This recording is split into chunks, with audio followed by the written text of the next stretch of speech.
2 years ba? 2 years? Or, Since 1886. Ang tanda. ilang Yes, century? mga 2 years po. 2 years. Kasi, yeah, okay naman po.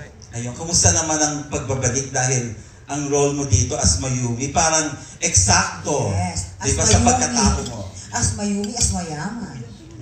Madalas kasi nanay ako mahirap, di ba? Dito, nag-Japan pa kami, hello. Diba? Ayan, as mayaman naman. May mayaman naman ako dito. Yan, maiba lang. Yan. So, exciting yung lagi sa set. At saka, natuwa ako kasi mga kasama ko, mahilig din kumain kagaya ko. At mahilig naman din ako magpakain, nakakatuwa. Ayun. Patatabain kita, Diyos di ba? Yan. Ganun kami ngayon sa banding namin sa set, kain. So yung mga walang call nung araw na yun, sorry. Hindi sila nakakain sa araw na yun. Mamang, nung binigay sa'yo yung role na Mayumi, nagulat ka ba na, ay, parang ako to, parang ito yung personality ko. Alin? Yung character mo na sa Mayumi. Afam? Oo, yun. Wala pong deportation na mangyayari. So, Diyos, ito lang. So, walang kainan, walang deportation. Wala. Yung mga pinagdaanan namin ni Herlin last year, pareho kami may pinagdaanan ng mga wala na po. Kabag lang yun, kumbaga. Naibuga na po namin yun. So, this time, magpapakabag naman po kami sa katatawa sa mga taong manonood po sa Marikit at saka super duper kilig and a touch of drama na istorya po ng mag-ina at mag-ama. Diba, no? Dating mag-ama, ngayon mag-ina na. Diyos. Ano?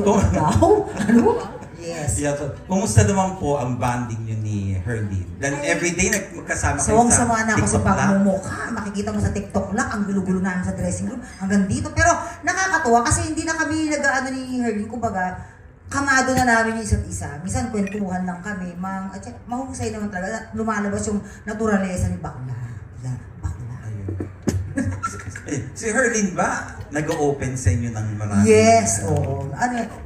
Minsan ang daming chika sa akin yan. Pero about her family, kasi alam naman natin pagdating sa pamilya talagang tutok-putok to. Minsan tungkol sa nanay, tungkol sa kung yung mga kinikita niya, binibigyan ko siya ng advice kung paano mo yung mga pinaghihirapan mo, anak, kasi hindi lagi tayo nasa spotlight. So dapat nag-iisip tayo ng fallback. Parang gano'n. Tama po ba English? I-google nyo na lang. Kaya sabi ko talaga, anak, hindi tayo laging may project, hindi tayo laging may yan, ipon-ipon, gano'n. Yan. Pero nakakatuwa kasi, nakikita mo yung mga kabataan, parang tanda-tanda ako magsalita. Yung mga bata ngayon na artista natin, marunong na sila sa kinikita nila.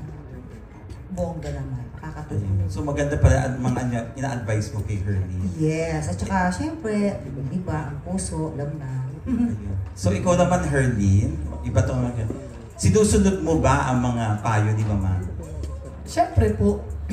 Madalas po ako yung magtanong sa kanya kasi siyempre si Mamang hindi naman bida-bida na bigla na lang mag-a-advise sa akin. So ako po yung una nagtatanong talaga, Mang, tama po ba to? Mang, okay po bang atake to? Mang, ganito po ba dapat? Laging dapat mag-approach kay Mamang ng mga ganun kasi veterano na po si Mamang. At saka, kagaya nga po na sinabi ko kanina kay Tito Lars, talaga nilulook up ko po siya. Di ba, Mang, sinabi ko sa'yo na, Mang, sana one time makatrabaho po kita. Tapos, ito na nga po. Tapos nung naunahan niya nga po si Sir Kino, yung handler ko po, na magsabi sa akin na, sabi niya sa akin, sabi niya, ready ka na ba? Sabi ko, ready ka na? Tanga, ako yung, sorry. May tanga? Sabi niya, tanga, ako yung nanay mo. Saan? Tanga talaga, binibini Marikit. Tapos siya po yung nag-reveal sa akin. Tapos nung una ko po narinig sa kanya yun, naiyak pa ho ako.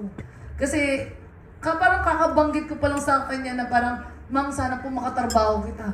Tapos nagulat po ako, sa kanya pa rin po nang galing na siya po ang magiging nanay ko. Kaya sobrang kumbaga, dream come true po yung binibini Marikit para po kay Mamang, para sa akin, para binigay ni Lord na maging. Parang ayaw mo ako nanay mo, alam ka Mama Marian.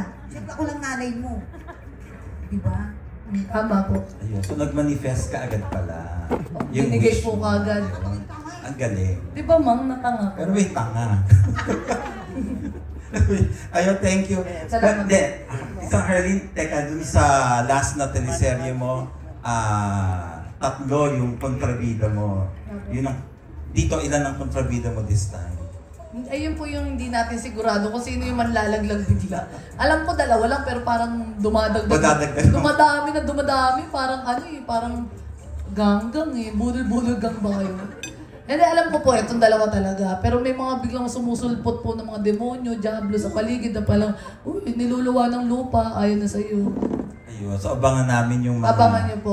Pakikipaglaban mo naman ulit sa mga demonyo, gangster, mga scammers. Ayan. Mga scam, mga budol. Budol na nga ako, binubudol pa ako. Ewan ko ba dyan sa mga yan.